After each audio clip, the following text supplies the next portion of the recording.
Saturday Morning Nerd Show. I am your host, Marcus Blake, and joined with me, as always, is the brewing sailor, Brendan Smith. Drinking a lovely athletic non-alcoholic IPA tonight. Cheers. All right. And Mr. Chad Womack from the Electric Jellyfish Podcast. Bringing a lovely Coke Zero, so cheers back. And by the way... I've got zero alcohol. He's got 0 calories. Hey. Hopefully we don't have 0 ratings. And unfortunately, we have 0 sponsors, so these two fix that. Yeah.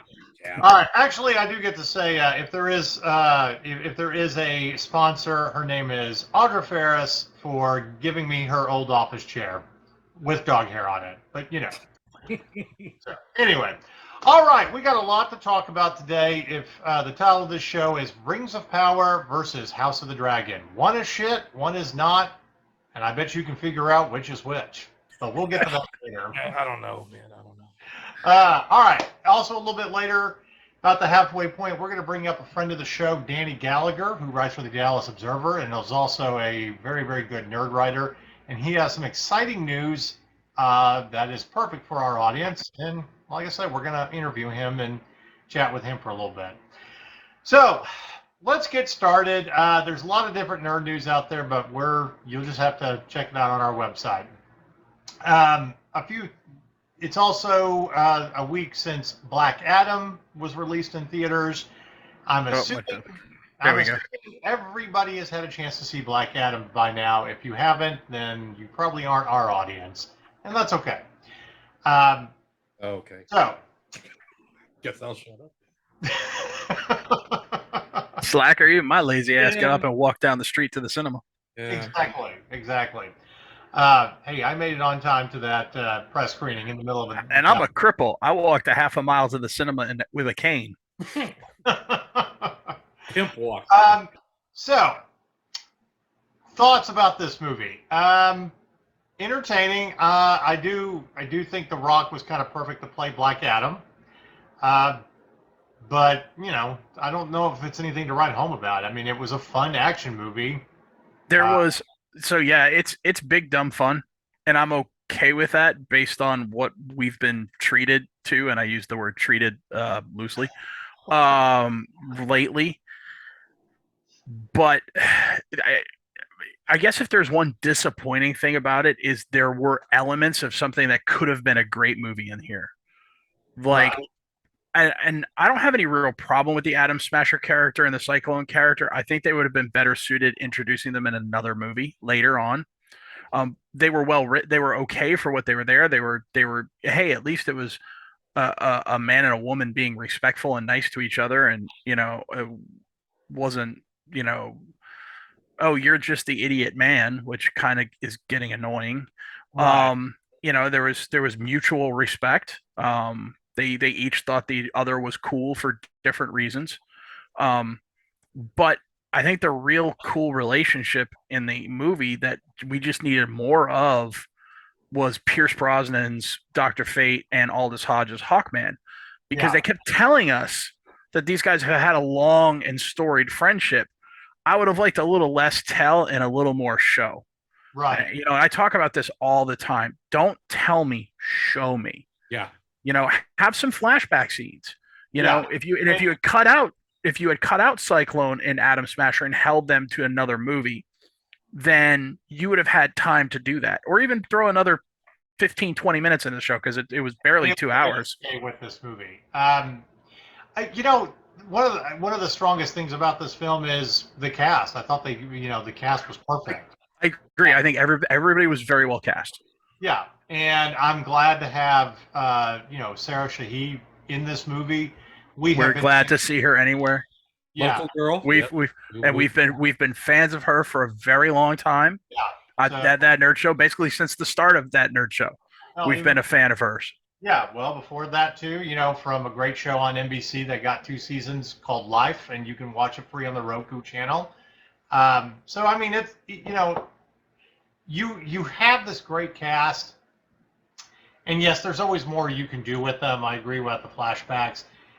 But this movie, to me, one of my biggest complaints, and I thought the downfall of it from being a great movie, is it was all pure action.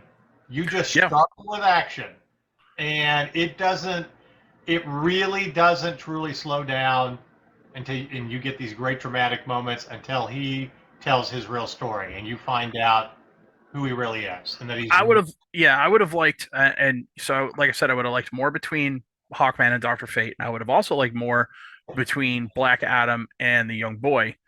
Yeah. Because first of all, it kind of reminded me a little bit of John Connor in T2 and or T100 in T2.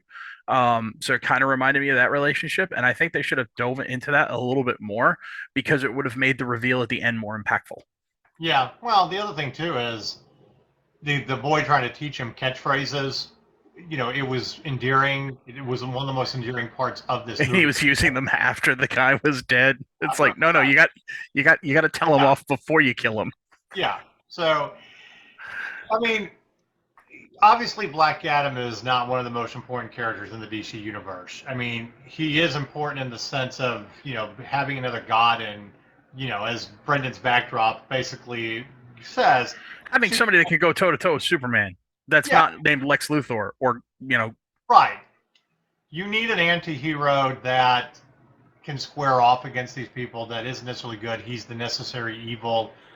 You know, the other thing too is I do find it interesting, you know, what his origin story is, and it's the origin story that was developed 20 years ago by, you know, Goyer and Jeff Johns when they were writing for DC Comics.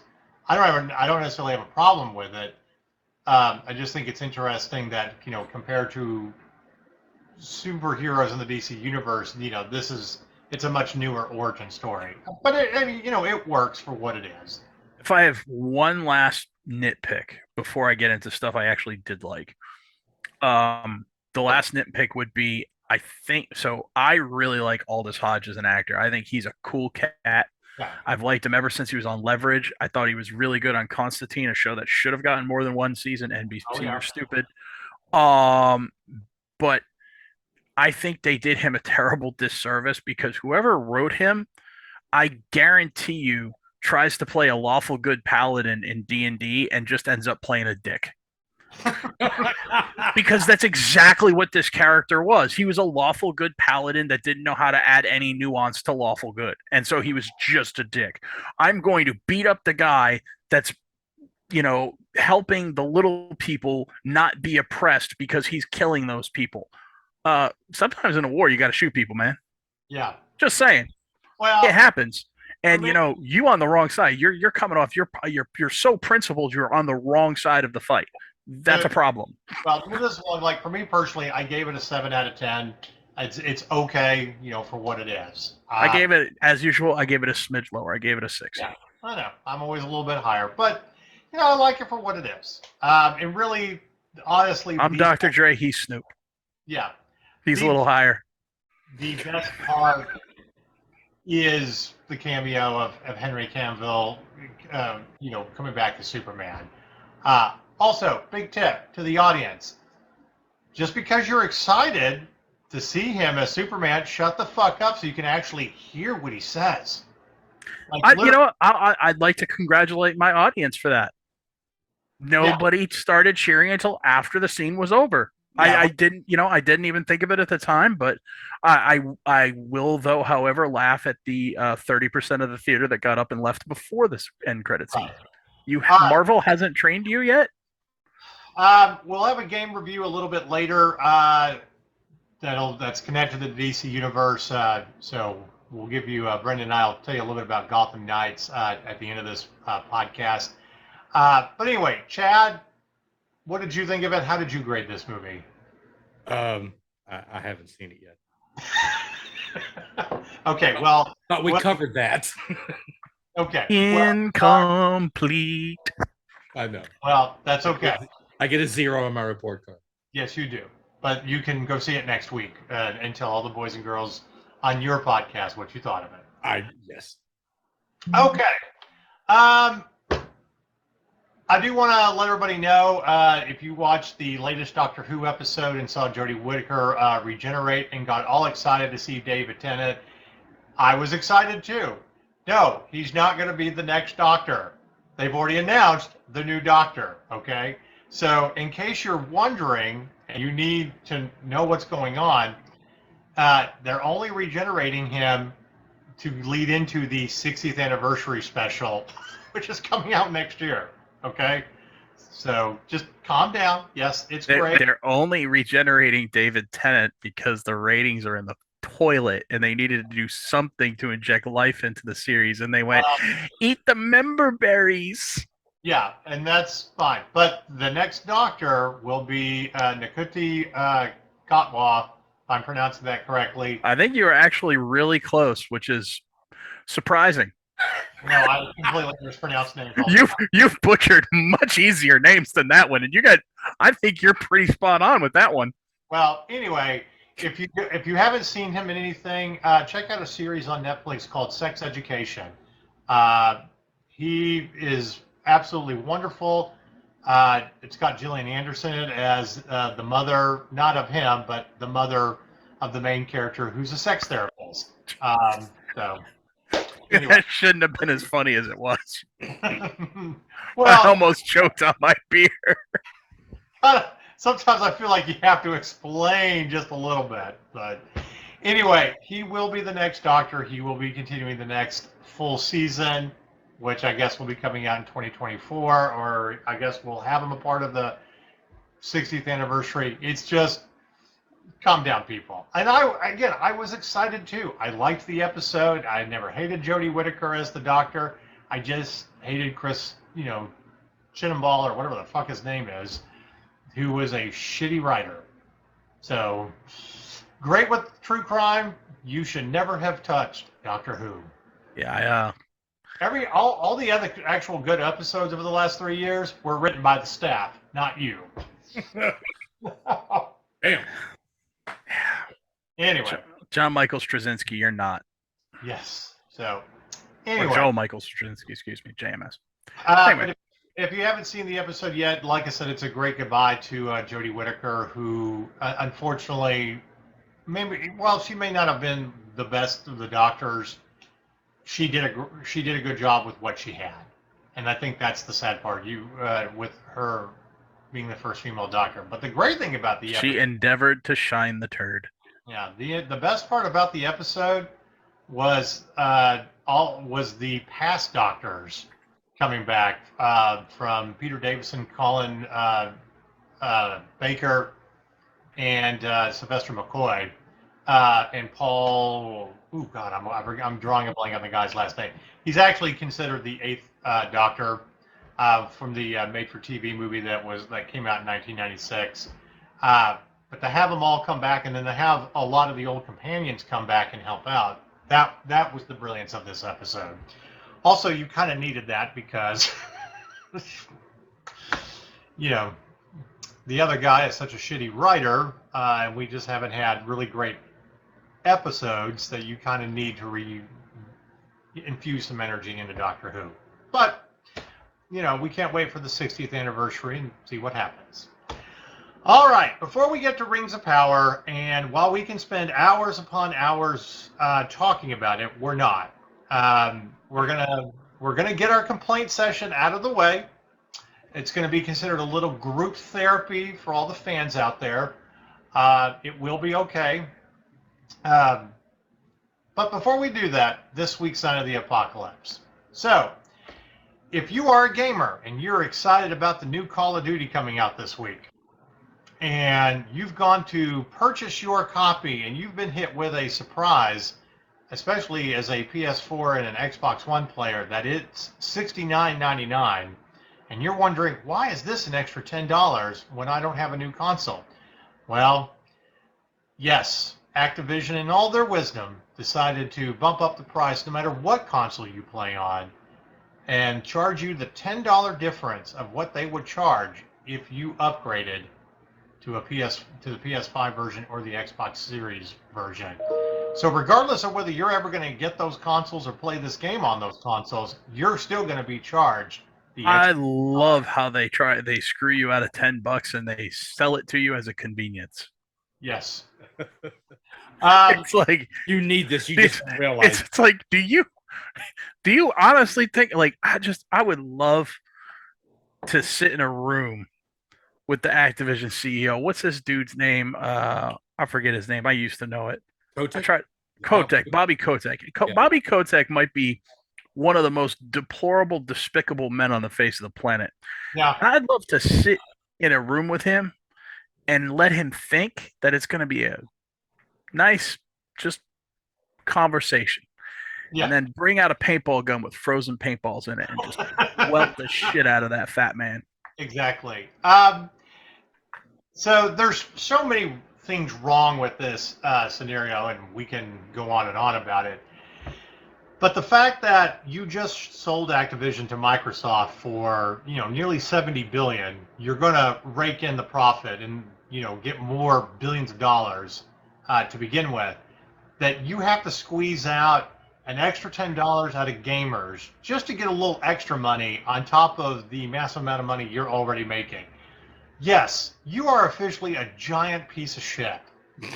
And if all the other scandals in the past 2 years didn't cover it. Yeah. Right. Sprinkle some extra dirt on that, please. Right. This is the peanut in the turd. So I was reserving my copy at GameStop, and that's how I found out about this the other day. And a contact of mine showed me the memo or the email that they have explaining why Activision was doing this. Because of course I wasn't the only pissed off customer. I honestly was just going to get it for the PS4 because while I've played other games on, Call of Duty games on the PS5, there's really no difference. If you're playing the PS4 version on your PS5, it still plays the same because I've gone through some of these campaigns more than once. It's like there was no reason to spend the extra amount of money. Not that I was spending money because I did it all on trade credit, but the fact that I didn't get any more money back, it was just like the principle. Yeah, it's the principle of I love that there's this is why they're doing it. I don't need you to tell me why they're doing it. I know why they're doing it because they're greedy as fuck. Yeah, you don't have to tell me why you're screwing me. Actually, it would have been great if GameStop had just disseminated that. If anybody asks you why this is the price it is, just tell them that Activision's greedy as fuck. Yeah. So because it's Activision. Do we really need to freaking break it down any further than that? Somebody on Twitter, and I don't remember the account, I just scrolled through it, was actually trying to come up with a logical explanation of this. Of like, well, when there's inflation. I thought I just did. Hold on. Hear me out. Well, when there's inflation, of course the price of video games go up. And I'm like, so they're raising the price to add more to the inflation because of inflation, their end of the year bonuses are not going to be as much. Inflation goes up every year, and there have been 2 price increases in video games since I've been buying them for myself, from 50 to 60 and from 60 to 70. And that goes back to when I was in high school, which is now over 25 years. Right, because the cost of actually making the disc and all is like 80 cents. That, yeah. Right, yeah. I think when I first read it, Chad, it was like 45 cents, but that was adjusting for inflation. Yeah. I mean, good. So there's no logical argument that you're going to make on why they needed to raise the price to make extra money. You're just giant pieces of shit. That's all. If you actually come out and say that we are and we don't care, I would have more respect for you. I would respect you for that, yeah. Honestly, yeah. Yeah. Honestly, if they just come out and said, what, we're the 800-pound gorilla, we've got shareholders to appease, and so, we want more of your money. I'd be like, you know what? At least you're honest. Fair. If I was the CEO, I'd be like, look, we did it because we wanted more money. You're a fan of Call of Duty. You're going to buy the game on day one. We know you are, and we're going to take advantage of that. So there you go. I'm like, now I'm not just on principle. Yeah. So here's what I'm recommending to everybody. Don't buy it on day one. Buy it during the holidays when it's at a discount. Make them lose money. Also, or not make as much money. Well, wait, Marcus, clarify. Is this just the physical copies, or are they doing this with the digital copies as well? Oh, no, the digital copies too. Really? Yes, even They're though gonna make you buy the Xbox One X version. Oh, yeah. Wow. No, I checked. As soon as they did that, I was like, I looked online at the Xbox store. I'm thinking, well, it's got to be $59.99 there for the digital copy. I'll just get a gift card. Oh no. Holy Chad, shit. you were like, I'm gonna go back to this is Activision, Yeah. Bobby Kotick. Yeah. You were expecting something different. Yeah. So I would have been more shocked if they hadn't done it to the digital. now, if you really want to do something, let's call it kind of a Christmas miracle or whatever, I think fans should write into Activision, email, whatever, and demand their $10 back. And just flood them. I'm not saying anything would happen. I'm just saying you should be a nuisance to these people, or just boycott the game altogether. No, you know what? I've got it. I've got it, Marcus. You gave me the idea. Okay. Since we called it the peanut and the turd, okay. Like for Jericho, we should just have everybody send nuts. You know what? Like fans of Jericho did to CBS. No. Two things. I know there's a novelty company out there that's probably hurting a little bit that sells like fake poop. We should all buy fake poop from that company, give them a Christmas miracle, and send it along with the nuts. Dysfunctional Veterans sells bags of candy dicks. So everybody can just go to dysfunctionalveterans.com and buy a bag of candy dicks and send it to Bobby Kotick, and he'll come with a card that says somewhere in the world there's a dysfunctional veteran who would like you to eat a bag of dicks. I'm just saying that if you're kind of religious or spiritual, or whatever, and you're praying or hoping for a Christmas miracle, I will tell you what mine is. That a horrible, horrific accident happens to him. I was going to say his deal with the devil runs out. Yeah, exactly.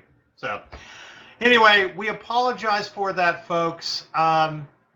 If you're a Call of Duty fan. But the other great thing is GameStop does give you a little bit more trade credit towards other games. I think they're like up to an extra 40%. So when you're done playing the campaign, you can literally just go back and trade it in for a higher trade credit towards like Skull and Bones or something else that's coming out. But, again, if you don't really need Call of Duty this week, definitely don't buy the digital copies. You should actually buy the disc so that you can get something back for it.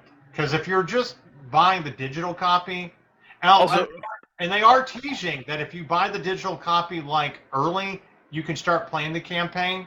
No, don't give them the extra money. Well, not only that, but if like Ubisoft is shutting down a bunch of older games, or maybe it was not Ubisoft, but what'd you say? EA.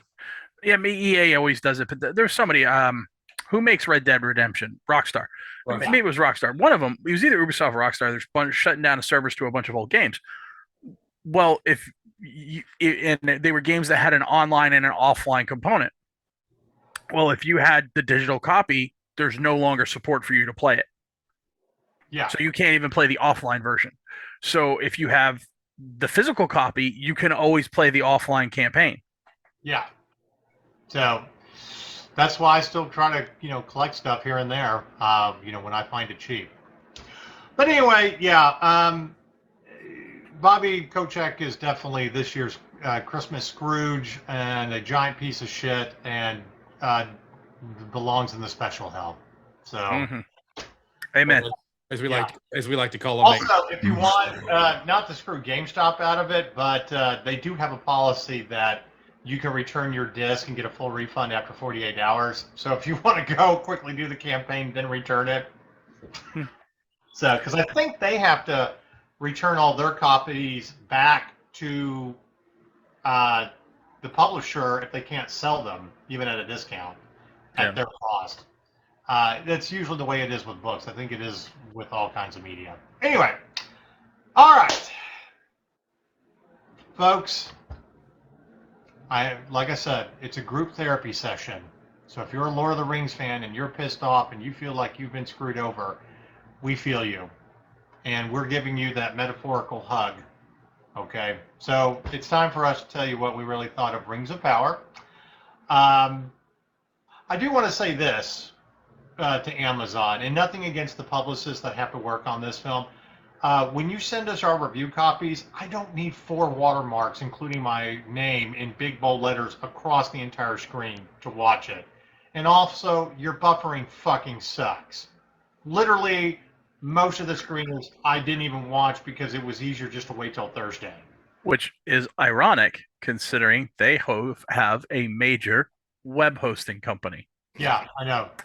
Also, didn't even get the season finale screener till Saturday after it already premiered. After it had already aired. Yeah. Nothing against the publicists who are working on it. They were all very nice. But Amazon, you fucking suck. All right. I think, is it safe to say that we're all feeling a little hosed here by Amazon as Lord of the Ring fans? Like, we feel like we've been gypped? No, I feel like Amazon have gypped themselves to the tune of $1 billion. Because this thing after 4 weeks is already falling in the streaming, the Nielsen streaming ratings. It's fallen below House of the Dragon, which is really bad when you consider that only about half of the House of the Dragon's audience is on streaming. The rest is on HBO and on demand. Right. So they are not just losing to House of the Dragon, they're getting shit hammered by House of the Dragon. So, so there's that. And I can always go back and read the books. I just find it incredible that people are still hiring bad reboot disciples. Because this is what they do. They repurpose dialogue from other properties that have already been done and done better. Like, how many lines were ripped straight from Peter Jackson's trilogy? Now we know why they ghosted him and didn't want him reading the scripts. Yeah. Okay? Because he would have been like, I wrote half of this. Or even the stuff that wasn't like, for the example, the line, always follow your nose from inside Khazad-dûm.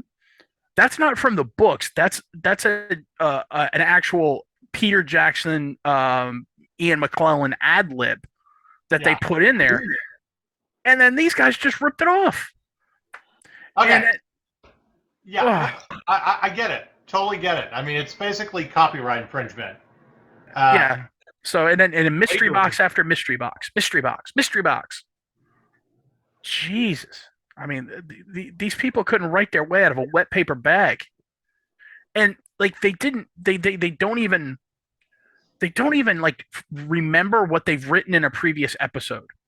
Like, there's one point where Sadek Burrows tells his wife, "Woman, why are you always right?" This is the woman who 2 episodes before suggested that they rip the wheels off of another family's cart so that they would be left behind to die. That's the woman who's always right. All right. So I think the biggest problem with Rings of Power is you literally just ignored lore. I mean, you're basing this off of the Silmarillion, and I don't think anybody actually read it.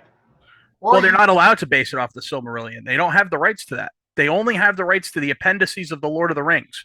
Oh, okay. So that's why I compared it very much to Game of Thrones Season 8.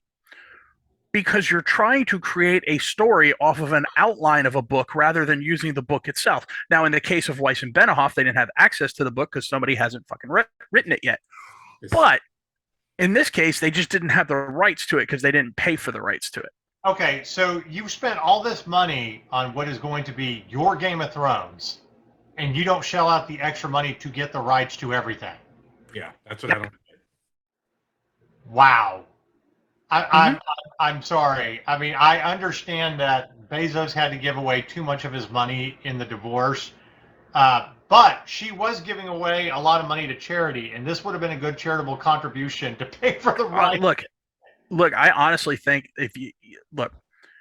I know Weta Workshop worked on this in some capacity, but I would like to know in what capacity and how much, because during the making of the Lord of the Rings trilogy, they had 2 people whose only job was to create rings for chainmail, and then to link those rings. They made and linked over 1.3 million individual rings for chainmail. They did it. They made it. They did it to the point where they wore their fingerprints off their thumb and index fingers. That cost 270 million to make the whole trilogy. Now, granted, it's about 400 million in today's dollars, but if you subtract what's earmarked for next season and the amount that they spent to pay for the rights, you get $465 million. Divide that by 8 episodes, and you get 58 million and change per episode was the budget for this show. That, by the way, for comparison, is 3 times the amount of House of the Dragon per episode and 4 times the amount of The Mandalorian. So, and you can compare the visual quality of those 3 shows, and you're left with this one stunning and epic conclusion. This is nothing but a money laundering scheme to hide money for Bezos' next divorce. I'm convinced. That's a solid argument, man. I'm literally convinced that you could have done all the CGI on an app on your iPhone. Right, the one scene where what's her face? I can't even remember their names because their characters are so forgettable. But the female girl boss in the South, Dr. Quinn, medicine Southerner. She gives this speech at the tower to all these commoners, right? And it looks like it's about a crowd of 100 people. You're talking about Bronwyn. Bronwyn, thank you. Dr. Bronwyn, medicine woman. Anyway, we'll go with that. You look at that. If you pause, there's a scene where they show the crowd from behind Bronwyn. And it looks like it's about 50 to 100 people, right, of these villagers gathered there. If you look really closely, there's about 7 or 8 groups of people that are copy-pasted 3 or 4 times. God. Look, $100 million, $60 million per episode, whatever it was. You got to be kidding me. Okay. Obviously, you guys can tell at this point that we hated it. And I haven't even gotten to the lore issues yet. Well, no, okay. Again, we can go on for hours, and we all pretty much did in our private, text chat over the course of 8 episodes. But again, that's my main issue is you completely ignored the lore, and you didn't even go to clip notes. I mean, there's like people out there on YouTube who have YouTube channels who are explaining the lore as an audiobook, and it's like you sort of pick things like, oh yes, like let's bring in those glowing trees that the elves built, and let's give them a reason that's going to start the war and everything, and blah blah blah blah blah. Okay, I get that Sauron changes forms, okay, but you kind of ignored one of the most important things of the fact that he becomes an advisor to the Numenorian king, okay, which is kind of works his way up and wiggles his way into it. And by the way, you know why that's cool? Because if you've seen the movies, yeah, that's just, a parallel to Wormtail. Okay. Yeah. Or no, not Wormtongue. Wormtongue, yeah. Keep your fourth tongue behind your teeth. Sorry, I'm getting Harry Potter and Lord of the Rings mixed up. That's okay. But yeah, here's and even the lore is just so jacked because, all right, we waited all season long to see Rings of Power in a show called Rings of Power. And then they screwed up the order in which that they're made. The Elven Rings are not made first; they're made last, and they're made because Elrond and Galadriel are suspicious of Anatar, the Lord of Gifts, who is supposed to be Halbrand, or that's who Halbrand should have been, is Anatar, the Lord of Gifts, and he gets them to make the rings that eventually will go to the dwarves and the humans and then create the Nazgul. Right. But after Anatar leaves and screws off to Mordor to go create the One Ring, they go back to Celebrimbor and get him to forge the Elven Rings. Yeah. And it's done so that they are forged without Sauron's corrupting influence. And that's why those rings are never controlled by the One Ring. By forging them first with Sauron in the room, they have completely destroyed that narrative. So now it makes no sense whatsoever. None whatsoever. No. That's the other thing too. It's like, I get that you want this big mysterious thing of like, well, no, he's really a hero. He can't be Sauron. Yes, it was. I mean, this is like the one time where the internet rumors proved to be true because it's fucking obvious. Well, Yes. I mean, and how many hints they hinted in every episode? The very first episode, looks can be deceiving. It's like I almost expect them to wink at the camera. Bro, oh, you have a forge? I mean, I took it off of a dead man. Like he told her, and that's the best part. Everything that happens in this show is Galadriel's fault. Like they try to make her this badass hero, but if you look at it logically, literally everything is her fault because he never lied to her. He didn't tell her she was Sauron. That's a live omission, but he never made a live commission. He told her, I found this seal off of a dead man. I'm not some king. I don't want to leave Numenor. No, you have to go lead the Southlands. I don't want that. No, you have to go do it. One of the worst parts, too, is you've literally taken a character that we all loved and you've made us hate that character, and then you've pretty much said that she's some dumb bitch that is that causes all the problems. All right, here's the biggest egregious thing about the show is look, take away the lore from it. Take away Tolkien's name.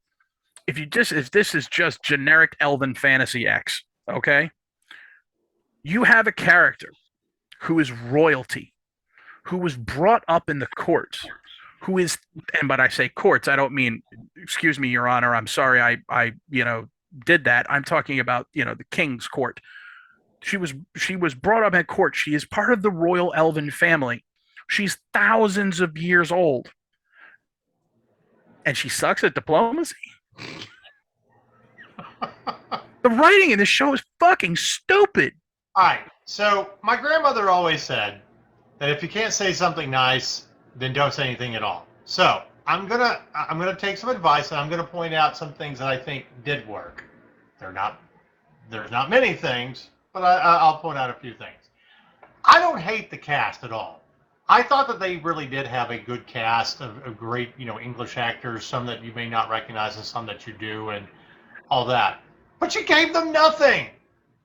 It's like, I can't imagine what it's like to talk about, afterwards. It's got to be like Alec Guinness complaining about the dialogue. The story's like, I know this is a wonderful story, but my God, this dialogue, and you're not giving me much to work with here, and I'm an accomplished actor. And I really kind of feel bad for all of them because I have no doubt that they've been good in other things, okay, or will be good in other things. But let's be honest. If Alec Guinness saw this, he would have shit his pants because this writing makes Lucas look goddamn Shakespearean. Yeah, that's the thing. I like Morfydd Clark. I mean, she's done some good things. The Saint Maud movie that she did was really good. She's a gifted actress. But if you're not going to give her anything and just make her an angry elf. I was going to say, the one time she smiled in the whole episode was creepy. Yeah. It was the horseback scene. It was just so creepy. Right. I'm almost like, if there's any character in this series that needs to get laid and laid fast, wow. Well, and then it's like, let's take the edge off of some things here. And the best part of it's like, I've been hunting him for centuries. His sign's a map. Not exactly Sherlock effing Holmes, are you? Well, I mean, I get trying to craft something out of a story that you don't have the rights to. But it's like, have you guys even read any kind of fantasy, watched any movies before, played any D&D? Do you know how to craft a story that people will care about? Obviously not. The best thing that came out of this show were the memes. Like, my favorite one, I think, was it was Bronwyn and Arondir talking to each other, and it was by the pub, and they're trying to be their forbidden love, and somebody put "Guess who's coming to Elevensies." Wow. It's like, oh no, it's "Guess who's coming to second breakfast." There you go. Also, I didn't know a fade as a haircut is something that that elves had. None of the elves look like elves. And right.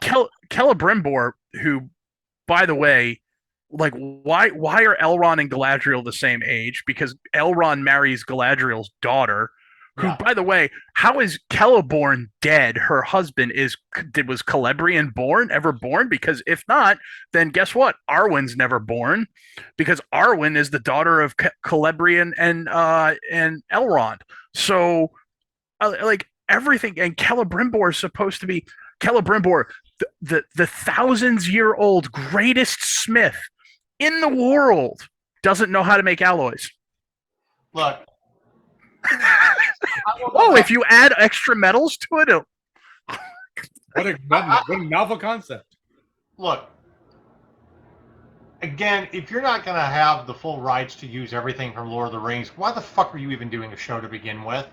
Oh, and here's the best part. Even when they tried to sound smart on that scene, when he's like, if you add nickel to iron, it makes it lighter and stronger. Actually, if you add nickel to iron, it creates stainless steel, which, yes, it makes it harder, but not necessarily stronger, because it has less flexibility and therefore doesn't make good weaponry. You know what would have made more sense if you had just crossed over the marble and just called it vibranium?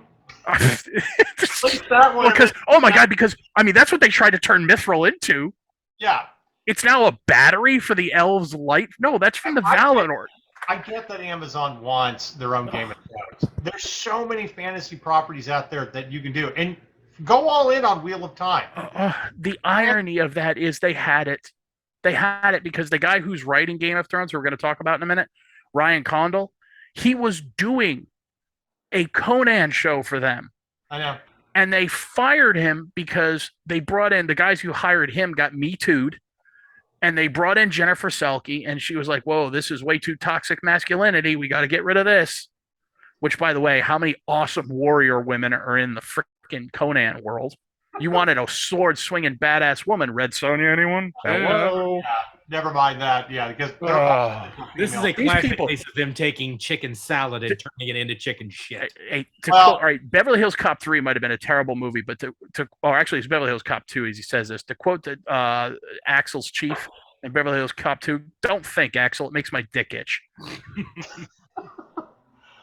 I am blown away by the amount of people that get Hollywood writing jobs and get to be showrunners that don't know nothing about the source material, do any kind of research, or fucking know how stories are put together. I won a short story contest. Well, you must be a Hollywood. Blame Jar Jar Abrams. And I don't mean that just metaphorically, that these guys came from Bad Reboot. I mean that quite literally, because do you know who these guys were up against for this job? The Russo brothers from Endgame Infinity War. Wow. They got this job because of a phone call from J.J. Abrams to Jeff Bezos. You know, J.J. Abrams started out, actually writing about, his first screenplay that he sold was regarding Henry, the Harrison Ford movie. It's a great movie, but unfortunately, being an intern with Steven Spielberg, all you want to do is repurpose everything that your hero has already done and just kind of mix it up. And he learned that if you there's very simple ways to get masses of people to buy into nothing. He's a con man who uses a pen. Yeah. And a camera. And I'm not saying that I hate every film. Like, I like Super 8 as a film, but it's also Goonies and Close Encounters of the Third Kind. Yeah. All wrapped up in one. And that's fine. Okay. But call it what it is. Stranger Things before Stranger Things. Right.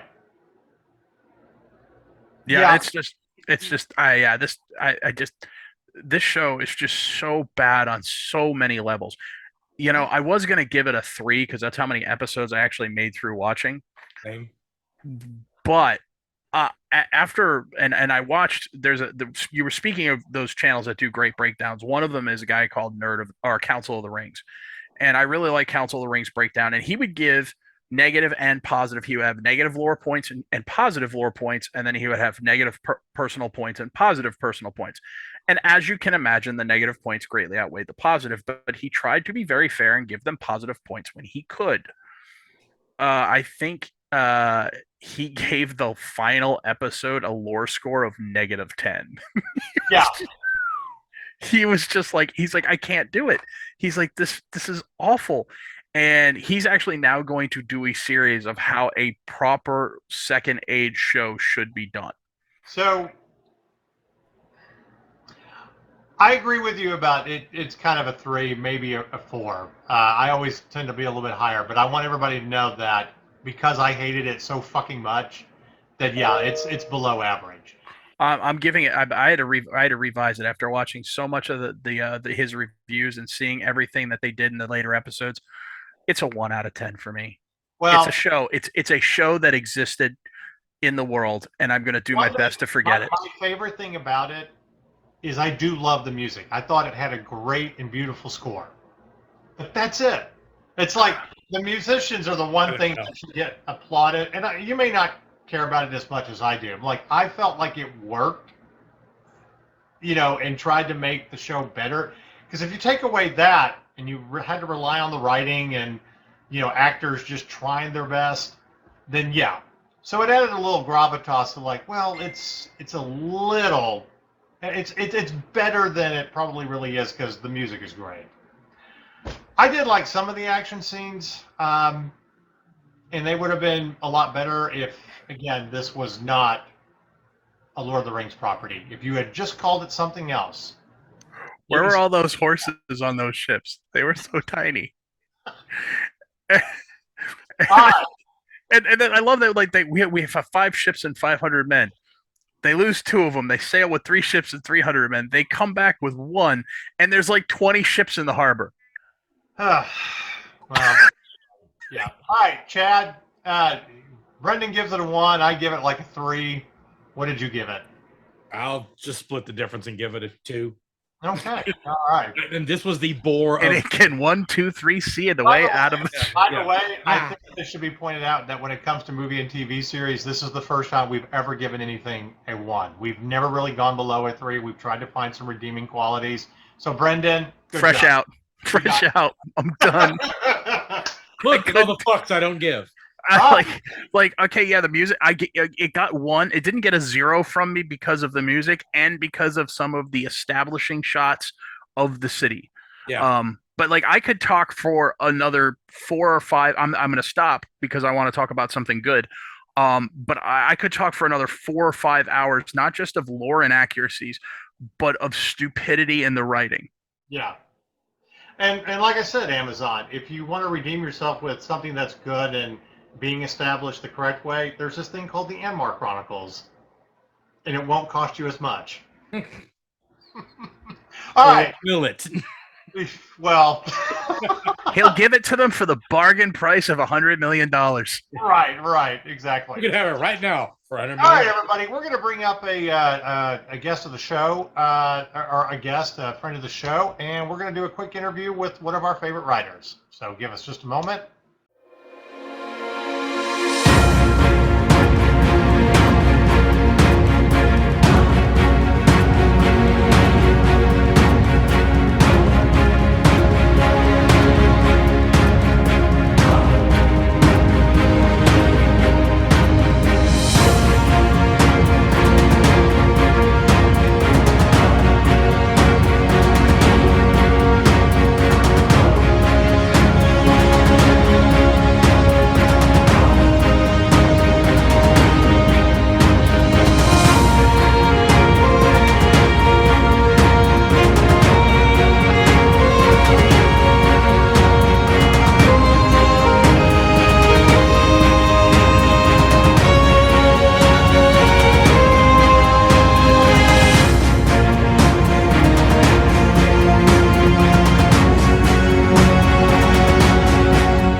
Welcome back. We've got Danny Gallagher, who not only writes for where we're based out of the Dallas Observer, but is also a great nerd writer of lots of different things.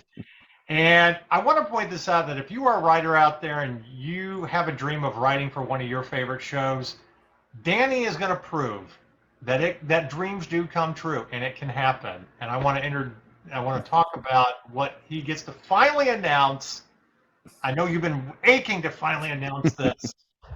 So, As you were leading up to that, I thought you were going to say, if Danny can do it, then anyone can. Like that's No, just no, how my depressed brain works he sometimes. Like, expected you to he's do going it. to Now, cut if you I, out. No, I if know. I had done that, Marcus is always no, been no, no, good. no.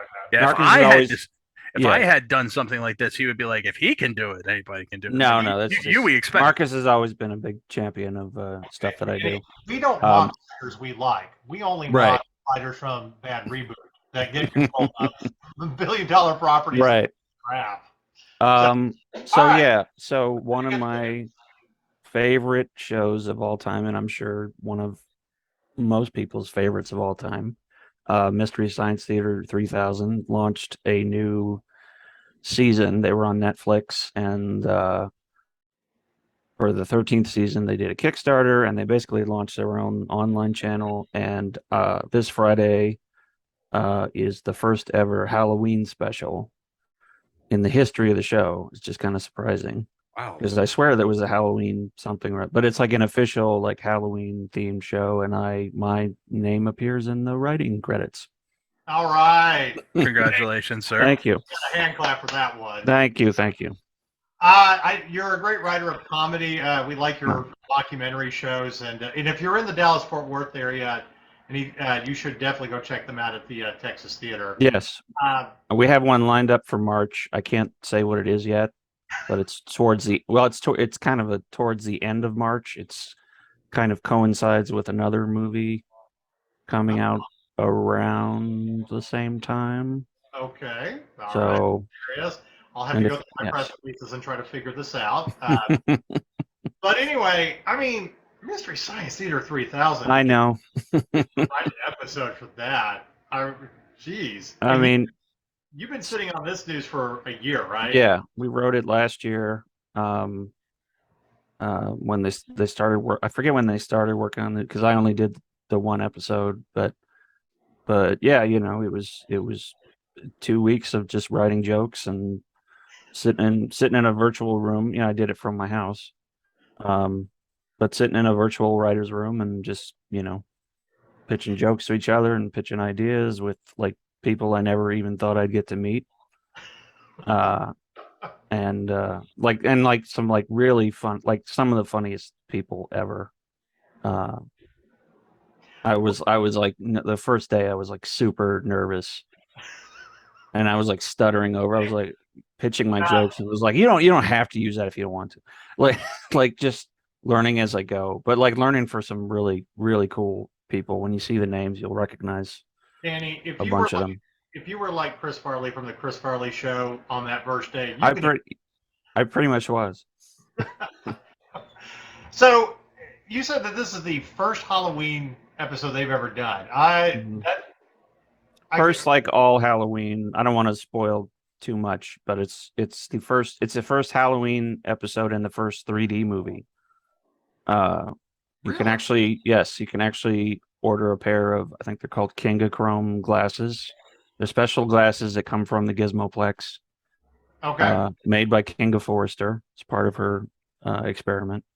And it's a 3D movie called The Mask. Not that one, but a different one. I actually really enjoyed it. Like, I mean, it's, the movies they pick are very, like, they have a certain style to them. And right. And, so what you're saying is we shouldn't expect Cameron Diaz in this one. No, it's not. It's not anywhere. It's Halloween, so it's a horror movie. Right. I forget what year it is. It's a black and white horror movie from, I think, Canada. It's really an interesting movie. Like, it's 3D, so it's right. got that kind of hook to it where where it's like Dr. Tongue, where they, literally like, ooh, but it's by the end of it, I kind of was like, that was kind of a fun movie. Like, I would have watched that. So how did this happen for you? I mean, I know you submit stuff to various networks and stuff like that. But... Yeah, I don't want to get too specific, but it was just right place, right time, and not being afraid to put yourself out there and ask, and and originally I was gonna. I don't remember what the episode was gonna work on first, but then they were like, "Can you work a little earlier or something like that?" and it ended up being the Halloween episode, which I was like if I had to pick one, that's the one I'd pick Nice. because that's with from watching Maki horror, we do a lot of like cheesy horror movies. Right. When So- did you get introduced to Mystery Science Theater 3000? Oh God, I can remember. I don't remember the date, but I can remember I was 10. We were house sitting for a family, my family in New Orleans, and we just gotten cable. The place we lived in before, there was no cable. This was back in the days when they had those big boxes with the Right. wood panel boxes with the buttons on them. We moved out of a house. We had cable, and we moved to a place that you could not get a cable hookup. So I didn't have cable for 4 years, and um, so which honestly helped. Uh, I think I'm a better writer, reader, all around. No, and then we moved. We house sat for this family that was living in Australia, and they had cable. And my dad was just flipping around one night, and we came right in the middle of the Pod People episode, and it was like just this weird movie with the little silhouettes, and we were kind of. It took I remember it took a minute to like understand like what the concept was, because movie riffing was like never a thing Right. until Mystery Science Theater invented this whole new genre of comedy with movie riffing, and it like took a few minutes, and by the end of it we were just laughing our heads off because one, the movie was so bad, and two, the jokes were just like helping it so well. And Yeah. that was like a Saturday night or a Sunday. It was a Saturday night, so like every Saturday night, Sunday morning, we basically worked our schedule around around the show. Nice. Yeah. See, I had a friend that I grew up with. His older brother Mhm. was the one that always either gave us good stuff, introduced us to good stuff, or Yeah. terrible stuff. Uh, he was that older brother that told his little brother about sex, so he would relay what his older brother would tell us. When we're I wouldn't say it was exactly like that, but I get what you right. But I mean, but I always have to credit. No, it's just funny you picked. Yeah, I have to That's the always analogy. credit Andy Anderson, who's the older brother, and Oh, okay. for And it was introducing us to right. Mr. And it was 1990, which I think was around the first season, the first cable season when it was on Comedy Central. In fact, Yeah. that's how I discovered Comedy Central was Mystery Science. Chad, you're older than us and everything. When did you first discover it? Right around the same time, but yeah, I want to say it was like 89, 90 when it first dropped, and it was right as I was going into the service. I'd enlisted in the Navy in 89, and when it came into everybody's public consciousness, it was just one of those things where the internet wasn't a thing yet, and it was just something that people discussed. And I was like, God, this is right in my alley. And then I just kind of stumbled across it. I saw one of the commercials for it. I'm like, okay, when the hell does this come on? Because this is the song of my people. Like if I could do this, this is what I would want to do. Like I remember sitting around the lunch table in high school, and we would do things like this. Yeah. Somebody would recite dialogue, and it was, I'm a big Rocky Horror fan. I've been a big Rocky Horror fan from the beginning. And that's where I think this all kind of, was the wellspring from. And the fact that you could pretty much take any movie that deserves to be kicked in the nuts repeatedly for just being cheesy or just being, hammy or whatever, just for mocking purposes. But yeah, I jumped on board from the very, very beginning. I thought it was a brilliant concept. When did you discover it?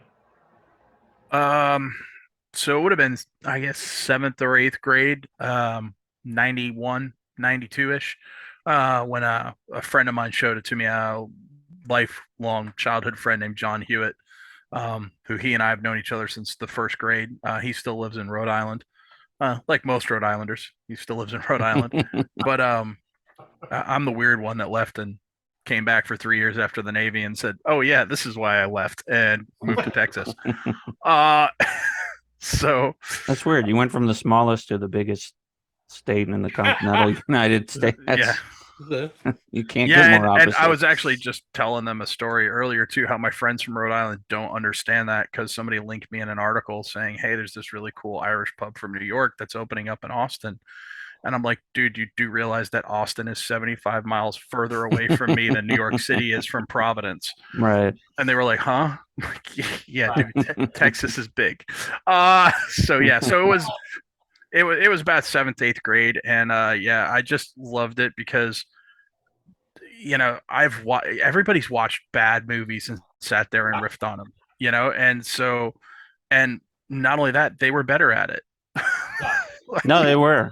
You know, the thing about like bad movies, especially when we have to watch bad content now as professionals, it's the riffing that gives them new life. It makes them Yeah. better. And A bad movie worth experiencing. Yeah, right, yeah. I kind of feel bad for the writers who are like, but I was taking this seriously. Well, you just suck at your job. So. yeah, like I don't know what to tell you. Like, I'm not gonna say you're a terrible writer, but for the 2 months it took you to write that, Right. We're not saying you're terrible writers, Rings of Power, but you are, and we're going to mock you. Right. So, But even the movies, I mean, they end up so like the movie that I that I helped write, like by the end of it, we were all like, "That's a really good movie." Like it was not, it was made in a time when 3D was a new novelty, and you couldn't do what you do in horror movies now. Like you were very limited, and it was just a different time. yeah. well, and But there's it's still like again, I just end up appreciating it more. I think I'm easier on movies because of Mystery Science Theater as a fan, knowing what goes into even to make what goes into making a bad movie. Like I'm not as snarky about it. Well, but that's kind of a reoccurring conversation with us. I mean, Right.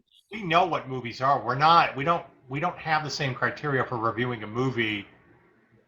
Oh, I don't even mean no, I don't mean reviewing. I just mean from a Well, and- fan standpoint. But Like yeah, I'm also getting you to know, that point too, that going in and making just an all-out like action movie or B horror film, you know what you're doing. You're not making Sure. a list over here. I mean, and there's also like you can get enjoyment from a bad movie. Like bad Yeah. movies can still be fun. right. For example, I was raised on Chuck Norris movies. God. Delta Force is an objectively terrible movie, Mhm. but I love it. And if it's on TV, I will stop and watch it every single time. Right, right. I mean, I kind of feel that way about the Fifth Element. I mean, if you really look at it compared to other great sci-fi opuses, it's kind of a terrible movie, but it's a fun movie. Mhm. Yeah, and True. you will watch it if it's on cable. I don't know. I don't think it's bad as Delta Force is to action movies, but no. I mean, it's a Chuck Norris movie. Actually, I found out a fun fact about Chuck Norris. Before Kurtwood Smith became the dad in that '70s show, Chuck Norris was going to be the. Oh, that would have ruined that. Yeah. I'm so glad they went with Kurtwood Smith. Saving grace, he couldn't get out of his contract with Walker Texas Ranger. So Probably worked out for everybody, I think. Yeah. like Pierce Brosnan, who we could have had James Bond earlier, this one worked out in our favor. I Can you can't see that. imagine my foot in your ass? I'm like, okay, it would have taken on a different meaning, wouldn't it? Yeah, Yeah. Boot to the head. You split him in half. So that's crazy. all of the writers and everything that you got to work with and everything, by the end of it, what was that experience like? I mean, it was a lot of really talented people. John O'Reilly directed the episode, so he was, in the room. Oh, it's a Jonah episode, so he was involved. I'm trying to Matt Oswald. Matt Oswald. I remember because he did this really funny. It's a video comic strip called Puddin'. Mm-hmm. And it's just like the most funny, bizarre thing on YouTube. It was basically like he would in every episode it was him and Eddie Pepitone in an office break room. And every episode, Matt is just sitting there eating a thing of pudding, and Eddie, like all sorts of weird nonsense is going on around him. So when he was in the room, I was like, oh, cool, I get to work with him. So you I'm trying to think who else. I mean, it's just a ton of cool people. And now you guys are all on the same text thread, and every time something happens, you guys are now. Right. And I laughed. Oh, and Paul from Paul and Storm was there, and there's a song in this episode that was a collaborative effort. Nice. So that was really cool to work on a song with him, Okay. or work on the jokes for a song with him. I should All say. right. So for everybody that doesn't know where to go find the episode, where would they go to watch it? It's thegizmoplex.com. It's basically Netflix, but for Mystery Science Theater. You can, Okay. Now you can subscribe, watch new episodes, and then they have all the old episodes, and Now, and fan stuff and everything. It's really an amazing site. So with your show that you do at the Texas Theater, you've gotten to take on some great movies. I know you finally got to do your kind of lifelong dream in mocking a movie and did Mac and Me. Yeah. So I did talk to Lisa I know you did. I love the movie. Oh yeah. Mm-hmm. That was great. But for Mystery Science Theater 3000, is there any kind of old movie, a dream movie that you would like to write an episode for? You mean for my show or for? No, not yours, but for me. Oh, I mean, yeah. I can't think of one off the top of my head, just because they've done so many movies that I would have picked. Well, it's a very kind of specific type of movie. So like Mac and Me is a perfect movie because it's kind of it's it's not the best movie. It's it sets up for a lot of jokes. And they're not like riff tracks. They don't do every movie or modern movies. Right. Which riff tracks is great too. I'm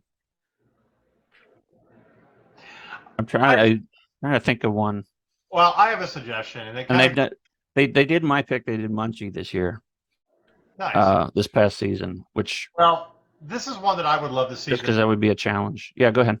Just because of all of the controversy about an African American Little Mermaid and people getting all upset about stuff and whitewashing and blah blah blah.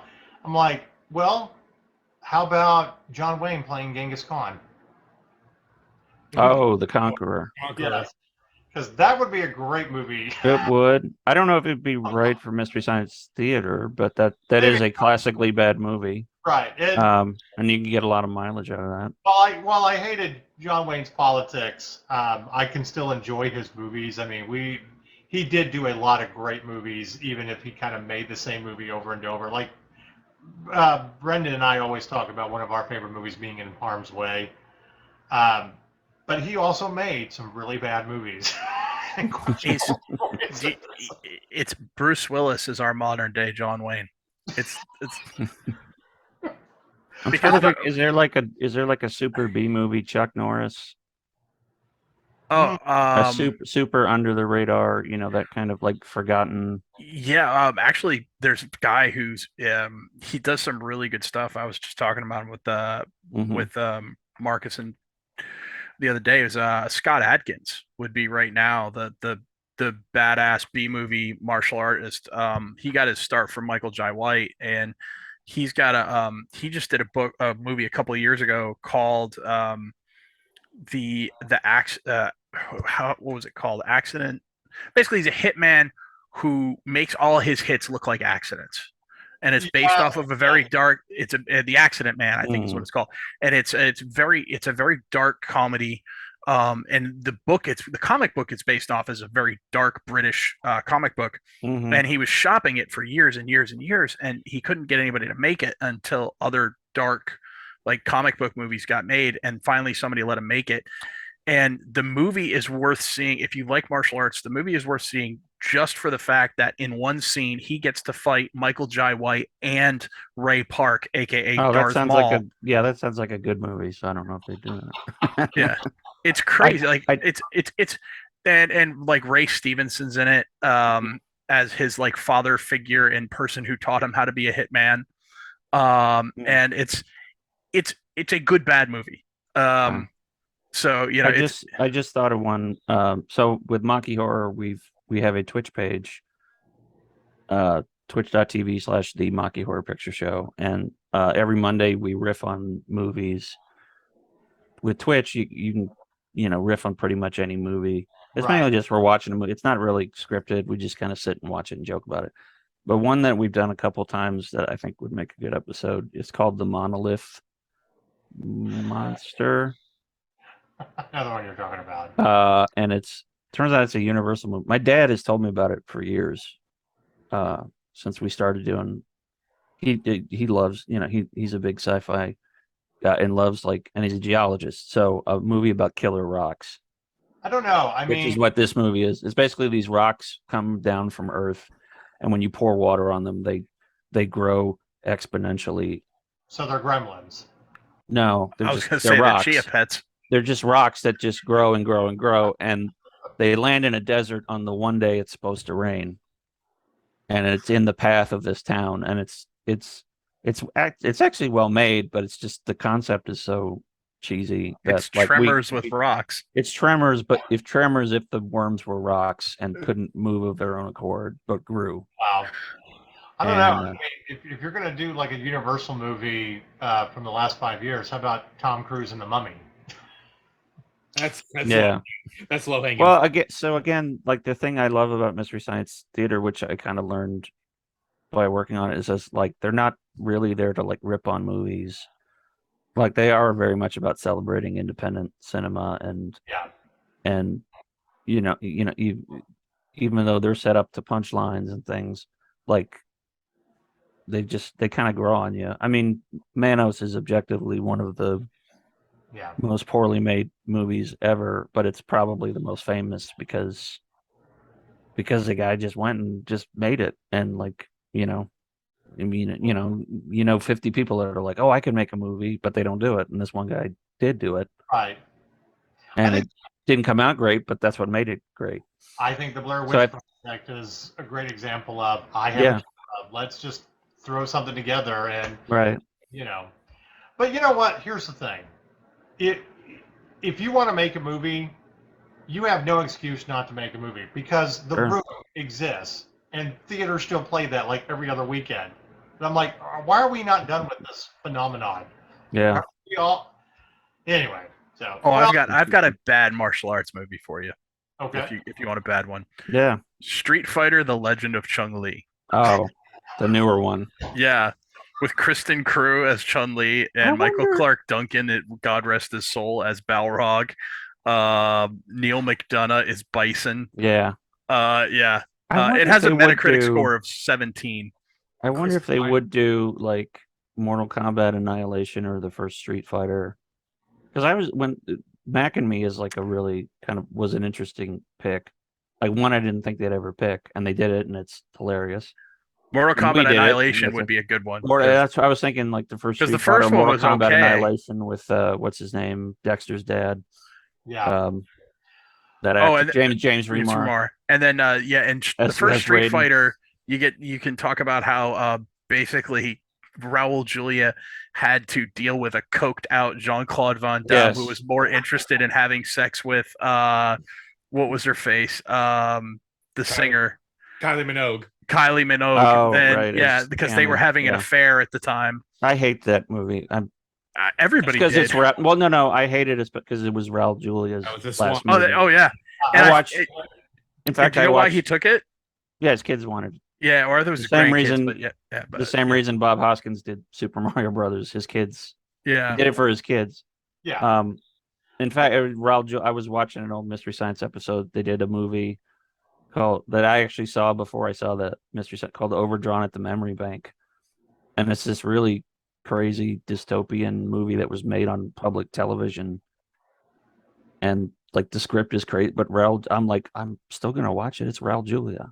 He's just that good. He can make a bad movie really funny or entertaining in some way. And I hate that he went out on Street Fighter. Yeah, I don't want to say Street Fighter killed him, but it didn't help. It didn't. it didn't help him in any Well, way. we got to move on to the Yeah. show. But Danny, congratulations on getting to writing Thanks, man.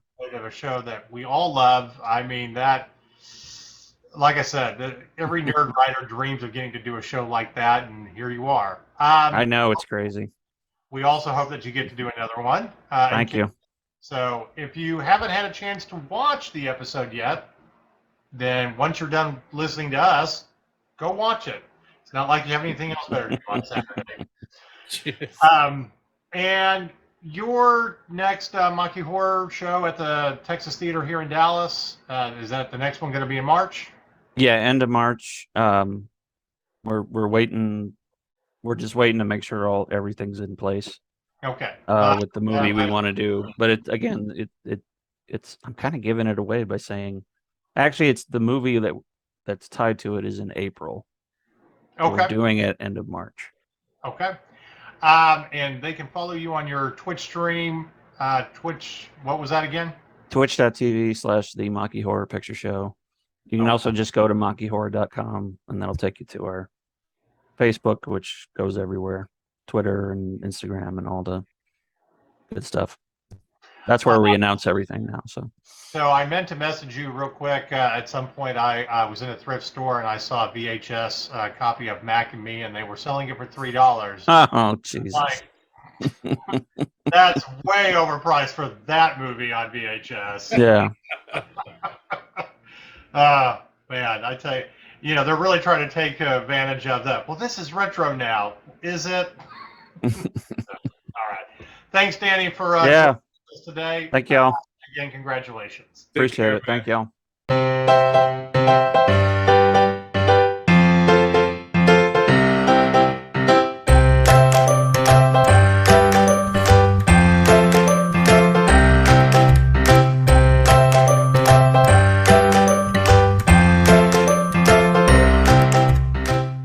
Welcome back.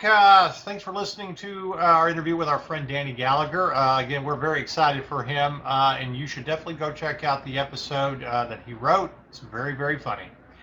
All right. Moving on into things that we did enjoy, and that was really good. House of the Dragon, Season 1. Chad, I think you kind of... Chad just... there he is. What are you? Are you like the magic man? Now you see me, now you don't. Yeah. It's that the fucking mystery Gandalf from Boar of the Rings must have put a curse. Oh, we didn't even get to talk about him. Good. Yeah. Move on. Yeah, that was so. Less said, the better.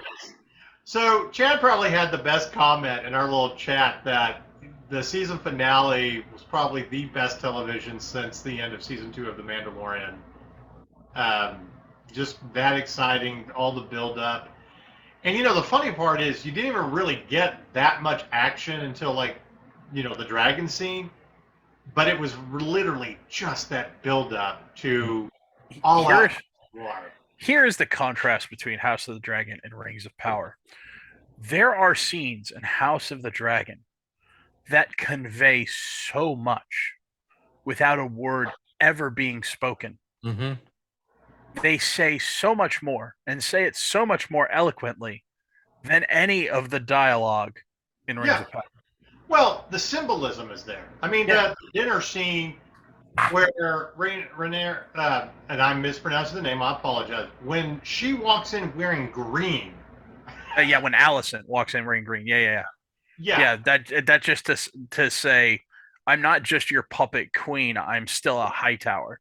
Right, exactly. Had to be said. No, I mean the only dialogue was the boyfriend, egging on the prince until he got his face beat in. But it's like it's starting the road of we are at odds, and this is who I am, and you didn't have to, have some over monologue explaining everything to us like we're children. Fans know what symbolism is. It's just it was one of the few scenes where they did explain what was going on, because if you hadn't read the book, you wouldn't know. And so there was one little bit where a guy goes, "Yeah, she's wearing green. Green's the high tower color of war." What I'm saying is he didn't go into some long monologue. No. You're right. You're right. The dialogue is very minimal. They don't over Mm-hmm. explain everything. Okay, they let it build up. The other thing too is, you kind of feel with the time jumps. It's not that much, but you get it as you feel the years, and but it doesn't feel like it's also been that long. Because what are we looking at? We're looking at a 16-year difference from the very first episode to the season finale. Give or take, yeah. Yeah, if I'm counting that correctly. But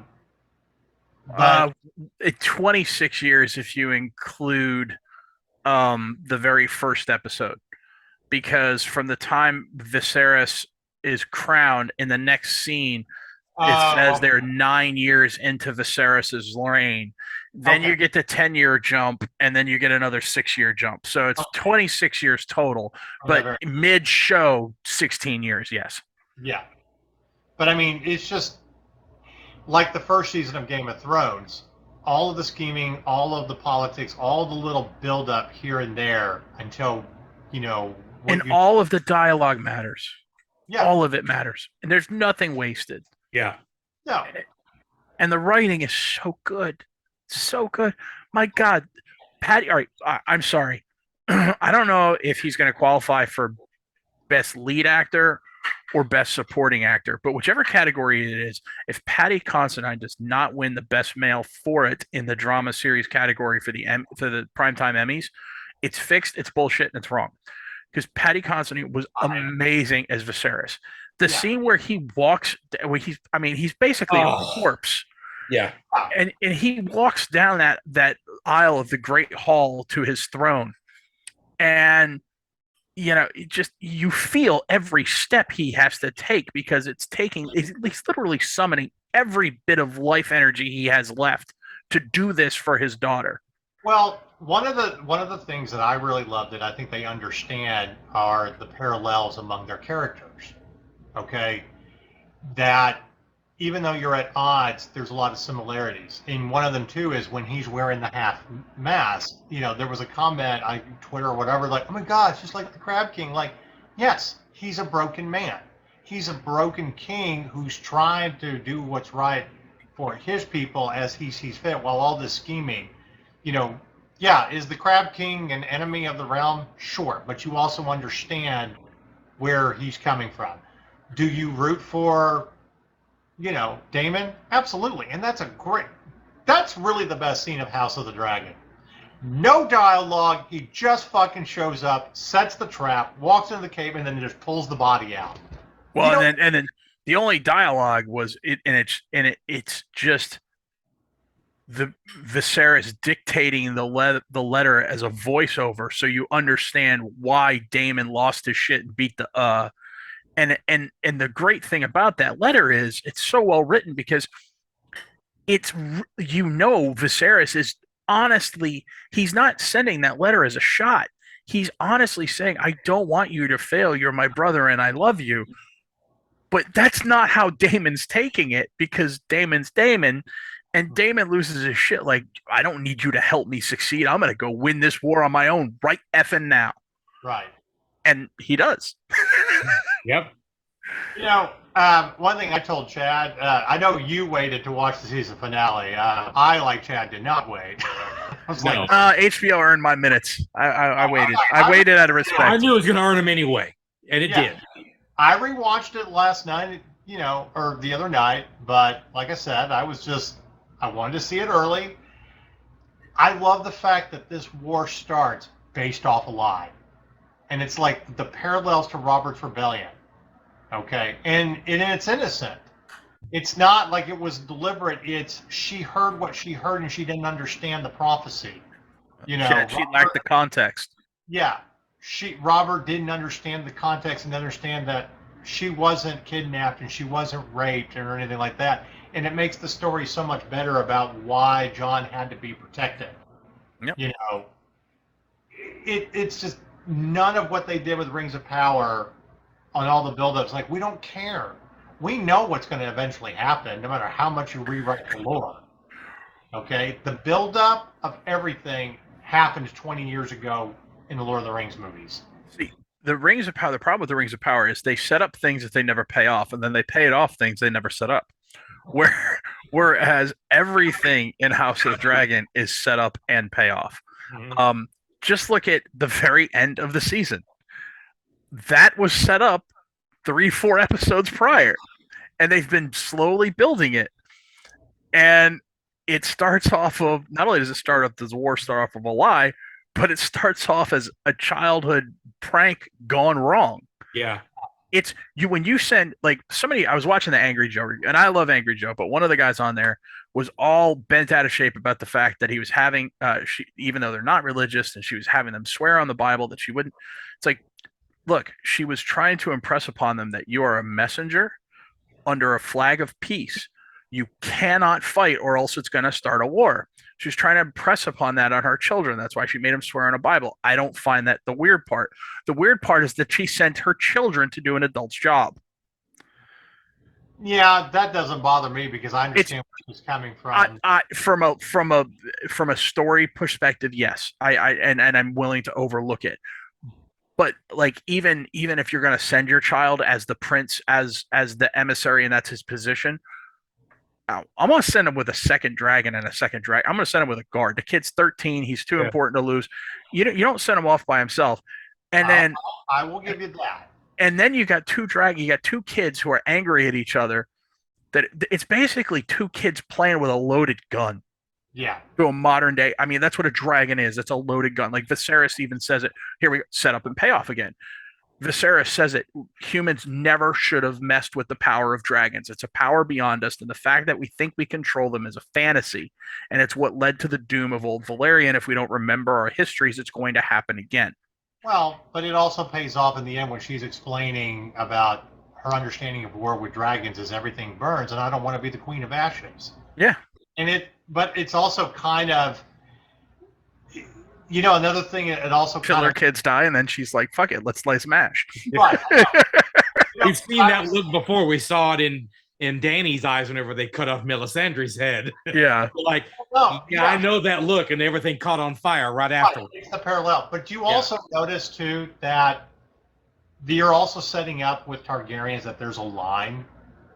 There's a line that you shouldn't cross that sends them into madness. Yeah. And when you go into madness with dragons, the world is going to burn.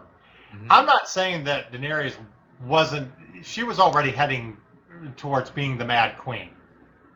But the final nail in the coffin of why King's Landing burned and she ignored the bells is you cut off Miss Andrew's head. Yep. Okay, and that's what happened. But I love the parallels to them explain that everything will burn when you play War with Dragons. And like you said, we can't control that power, and yet they think they can every time. And it always ends badly until eventually the Iron Throne is melted by a dragon. Well, I mean, hell, both of those dragons were completely disobedient of their riders. They're like, what was he? What were they both yelling to their dragons? They were serve me and High Valerian. Serve me, yeah. Yeah. And I mean, hell, that one big dragon's like, shit. Yeah. And that was such a great shot when poor little Luke lands on Arax, which Arax is like a jet fighter and Rhaegar is like a helicarrier. Well, yeah, it's like if you took the gunnery out of an AC-130 and put it in a C5. I mean, it's like, in that scene where he lands, and Storm's End is a huge castle, and you just see his head come up and his neck come up, and he dwarfs the castle. It was like something out of freaking Godzilla, and I loved it. It was such a great shot. I thought it was a mountain at first. I'm like, shit, that's a dragon. Yeah, that's freaking Rhaegar. And then the best is when you saw him flying, and they did the shot from underneath, and you see the scale of Rhaegar over the top of him, the shadow. It's like, oh my god, that dragon's huge. And then chomp. I will, for all the complaints that we have about George R.R. Martin not being able to finish books and trolling fans, and yes, fuck you for all that. However, the guy can write. And he understands. We wouldn't give a shit if he wasn't so good. Yeah. You understand your Shakespeare and all of the scheming and everything behind. So Here's my recommendation to fans. This is probably my favorite movie with, besides The Replacements with Raz Ifans, where he plays the kicker. That's just a fun fucking movie. Yeah, I thought my favorite serious movie he's wiry. is Anonymous, where he plays the Earl of Oxford, and the whole mystery that he's the one that really wrote everything, not Shakespeare, Shakespeare. Yeah. political intrigue and everything. And whether you believe that conspiracy theory or not, the buildup and understanding the stories of the politics behind them and how it can spurn on a revolution or a rebellion. Okay, I see those same elements of that character, with him playing Otto Hightower, but I see that with George R. R. Martin in his writing and understanding all the political intrigue behind everything, trying to stick to your O's, fuck the O's, we're going to do what we want to do, and on all the different perceptions and difference of opinions that are either going to save you from going to war or go to war, and then how do you fight that war? All of that is there that makes for great storytelling, whereas I don't give a fuck about what's going on in Rings of Power because I know what the end is. And even though we do kind of know what happens to these characters, the history's over there, we want to see us get to that point. We want to see. Well, not only that, it's far enough removed where, and it's less interconnected to where, other major events happen between what we've already seen and what we're currently watching. Yeah, there's not so much plot armor involved. Yeah, I mean, yes, these events inform what happens in the future, but they don't directly dictate. I mean, you still have a lot of other spin-offs that could happen between the end of the Dance of Dragons, which is what we're about to have, and even Robert's Rebellion, which is another rumored spin-off that they might be doing.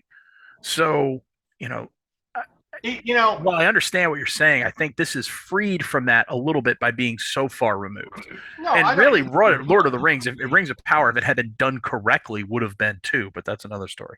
Well, again, if you had just had the rights and stuck to the lore and all the buildup, you could have gone on for 10 years and it would have been great. Absolutely, 100%. I want to see Robert's Rebellion. I want to see all the politics that lead up to it and the young characters. Again, what happens, but I think seeing their motivations and who they are and how they will change, it's great that we kind of saw that in flashbacks, but I want to see that battle. I do want to see a young Jaime stab the king. Okay. You talk about like great storytelling and changing the perceptions of characters. Who you root for and who you not don't. The moment that Jaime changed in Game of Thrones, yes, partly was him losing his hand and rescuing Brianna, but it's that one scene in season 3 where he shares a bath with her and he talks about honor and he talks about why he stabbed the king before he passes out. That's his tipping point, and then you realize, oh God, he's not that bad, and he is right.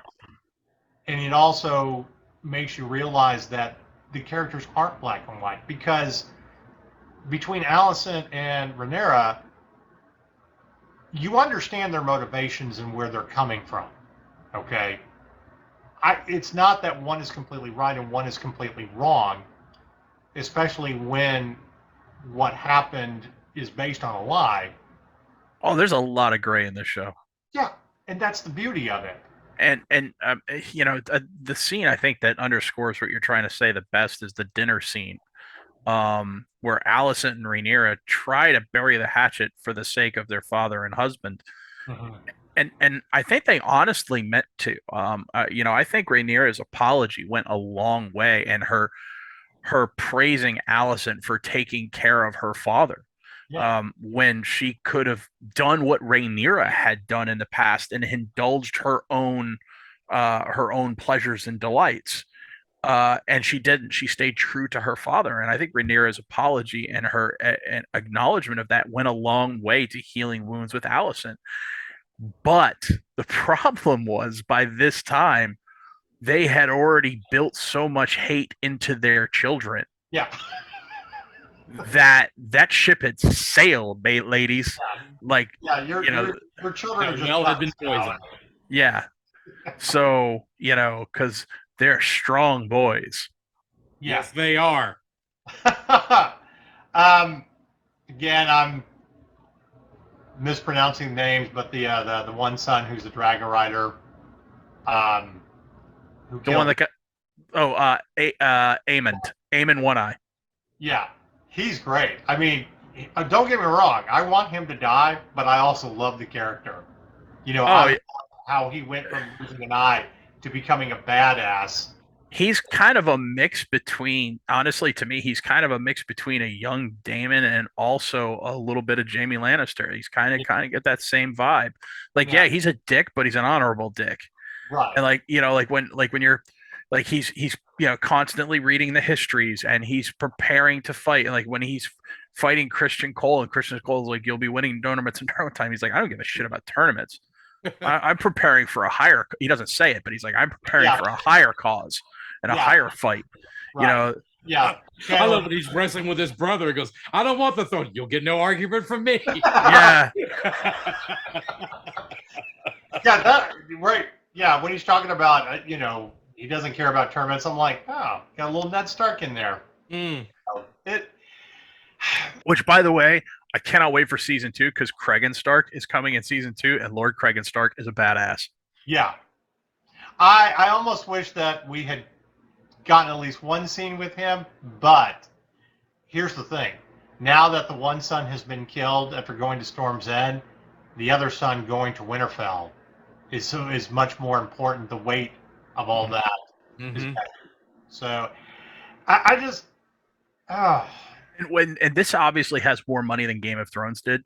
So I want to see if they use the same Winterfell set or if they use a more properly book, because Storm's End was huge. Like the way they showed Storm's End was just like it was in the books. So I can't wait to see that if they make Winterfell a bigger place like it was described in the books.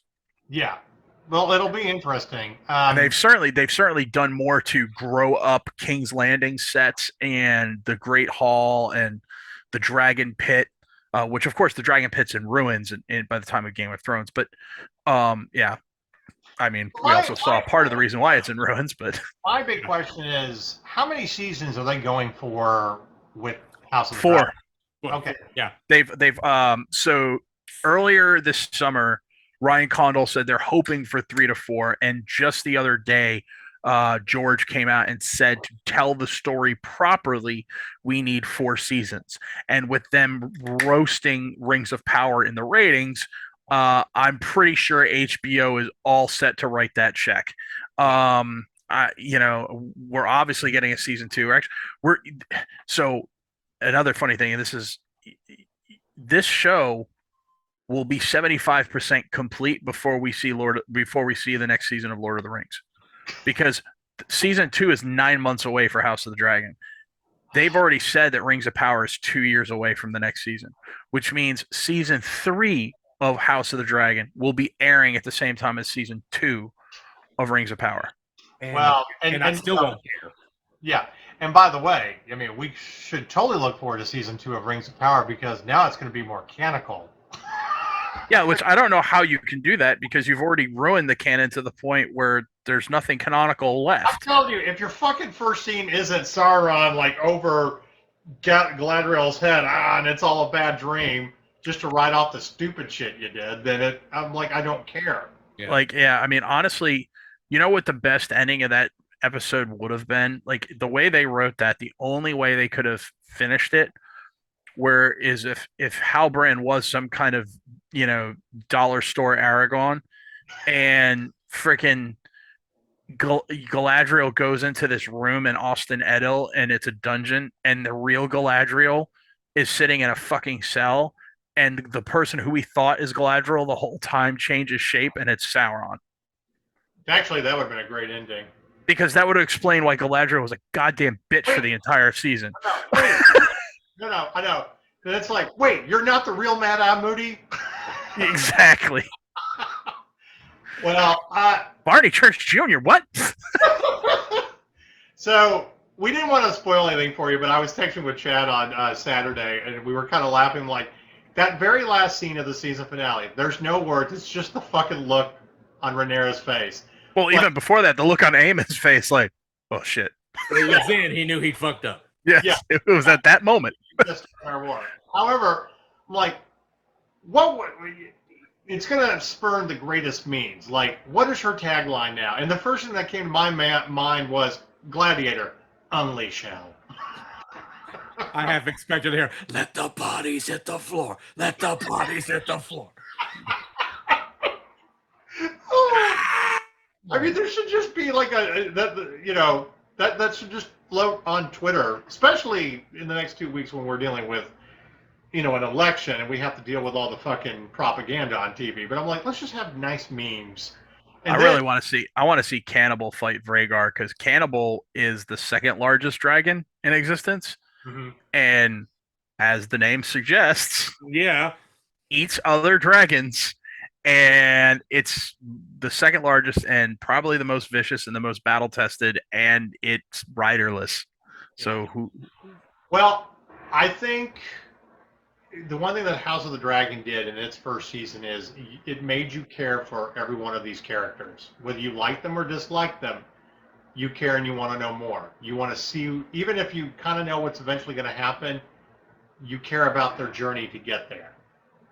And there's so much gray that, like we said before, who's right, who's wrong. Now, I mean, Otto Hightower's a cunt. I'm not saying he isn't, but you also understand where he's. But he's so good at it. I know. I'm telling you. Okay. Honestly, here's a funny thought too. If let's say it's 10 years from now that they do Robert's Rebellion. Mm-hmm. You could get Nikolai Coster-Waldau to play a young Tywin. Oh my God, that would be interesting. So, I just had that thought when we were talking about, Robert's Rebellion and whatnot. I kept thinking about Otto Hightower, all the different versions of Richard III, like the scheming, or even Macbeth, just the scheming and stuff like that. I'm like, it's brilliant. So, oh yeah, it's. By the way. Let's quit drawing swords on the long walk of Dragonstone. Can we finally get a fucking battle in that closed little area? I just want to see Daemon go apeshit. Which was no, let me rephrase this question. Can we just say that the best scene with Matt Smith is when the what's-his-face accused the Queen of Say Say it. kind of like Bring me his tongue. Thunk. I don't know, brother. He can keep his tongue. I was like, that is the most gangster shit I have seen in a long time. Until Auntie came up from the dragon pit, and then we were all once again saying, "Say it, say it." By the way, motherfucker. That totally makes up for them ruining the character that we never got to see, his character in Rise of Skywalker, which I'm sure would have been good. Be like, we'll give you a better character in this Game of Thrones series. Oh, dude, he's so good. He is amazing in this. He's like him and Patty Considine. I mean, everybody did a great job, but him and Patty Considine really carried the show on their shoulders the whole season. Right. We really shouldn't like him as much as we do. We really shouldn't. No, he's not a good guy. All right, like him. Gotta wrap this up real quick. So I'm gonna go around. Brendan, I'll start with you. What kind of grade do you give House of the Dragon season 1? I don't think it was 100% perfect, and I don't want to suffer from recency bias of how terrible everything else has been recently. So I'm not going to give it a 10, but I'm going to give it a 9. Absolutely. I don't disagree with you on that. There were some things that I think they could have done a little bit different, but it's about there. It's about damn near perfect. Yeah. If we get this level all the way through season 4, 2 things are going to happen. 1, I'm going to be very, very happy. 2, every sequel, every spinoff that George wants to do, HBO is going to greenlit immediately. Yeah. That's true. Chad, how do Oh, you? I'm right there with you guys. I mean, the Wow, we all agree again. Yeah. We have to stop this. The apocalypse is coming. Okay.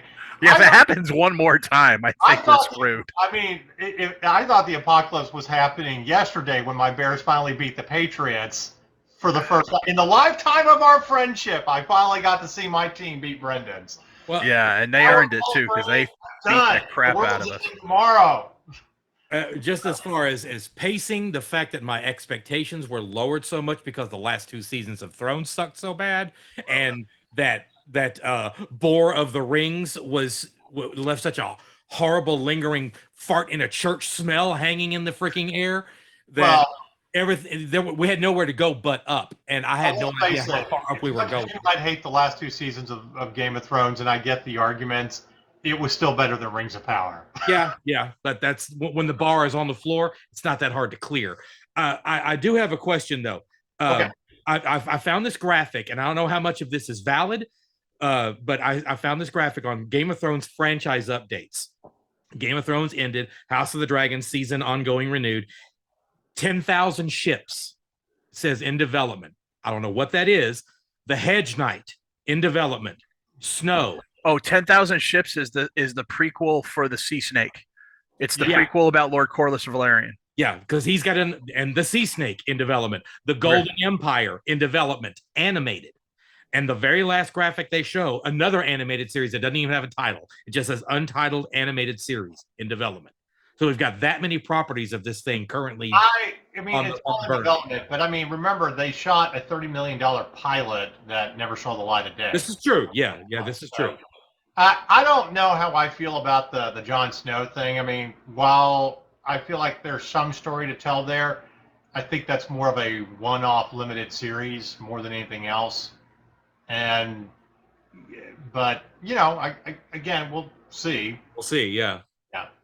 But I do think at this point we should do all the build up to Robert's Rebellion. I think you need all the political intrigue, and I think we need to see the Mad King. And you really need to start it off with him being kidnapped and kind of tortured to where it starts his madness off. Mm-hmm. And you can jump. But anyway. All right, one quick thing. We do have a quick game that we do want to review. Gotham Knights came out this a week ago. So if you are a fan of the Batman games, then I will recommend this game to you. It's not as good as the Batman games, but it's a fun game and it looks great on the new consoles. And you get to play with switch off and play with 4 different characters between Nightwing, Tim Drake as Robin, the Red Hood, and Batgirl. Although, do we need a goddamn crafting mechanic in a Batman game? No, we don't. No. I've enjoyed this game. Was it worth $75? Fuck no.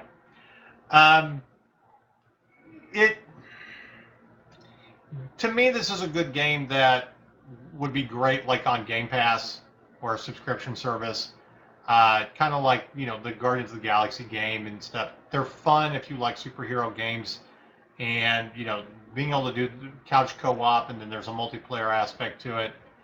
Getting to play with some of these favorite characters, but they're still not as good as the main characters. I mean, the Batman games were incredible; they really were. So my personal grade on this game is I kind of gave it a 7. I'm like, it's okay. I've enjoyed it, but it's way overpriced for what it is. And if you're going to run, unless you just love superhero video games, wait till it's on sale around Black Friday and then jump into it. Because the price will come down about 30-40%, and then that's about the price point that it's worth. But again, being able to switch off between different characters is a lot of fun, and I've certainly enjoyed being able to play with Nightwing. Brendan, your impressions of it?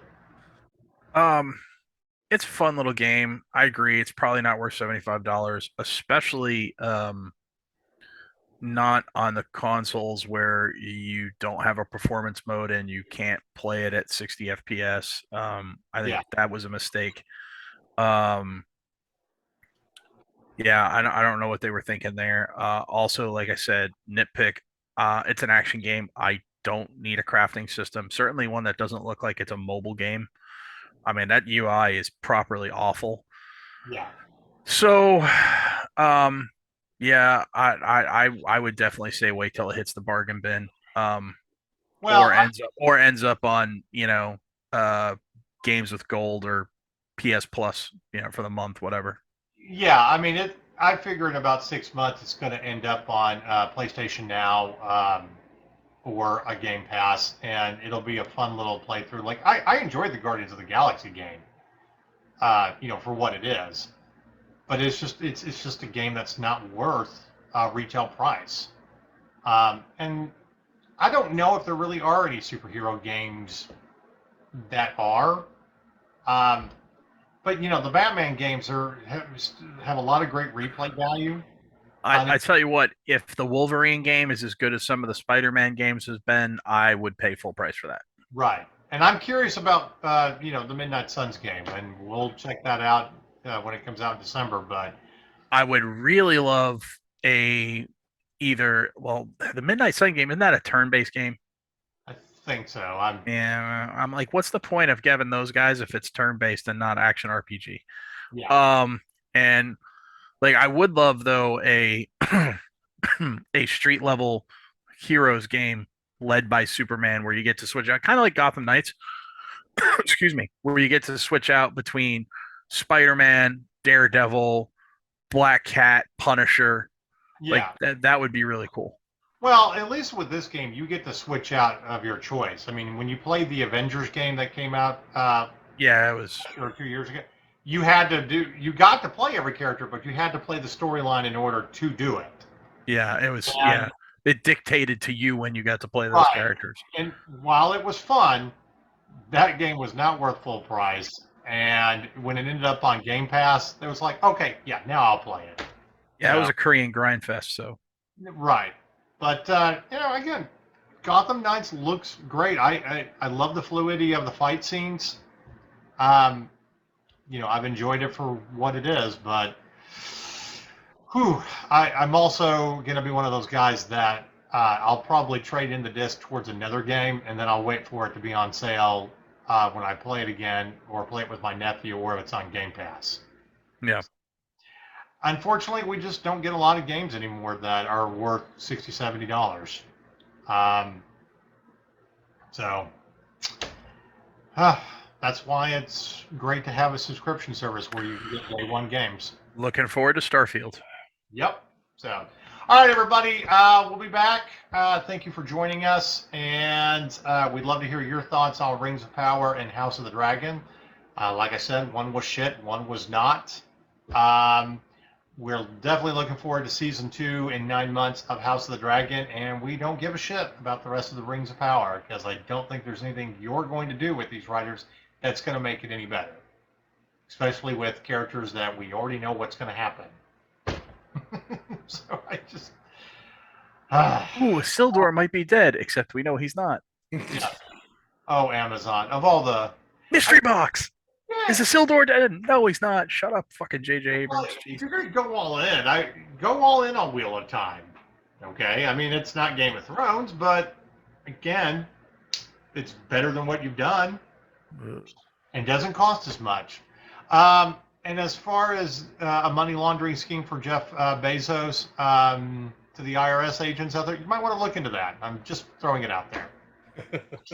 Yeah, you 87,000 that are coming after us. Right. Go track down his money. All right, everybody. It's time to say goodbye. Goodbye, everybody.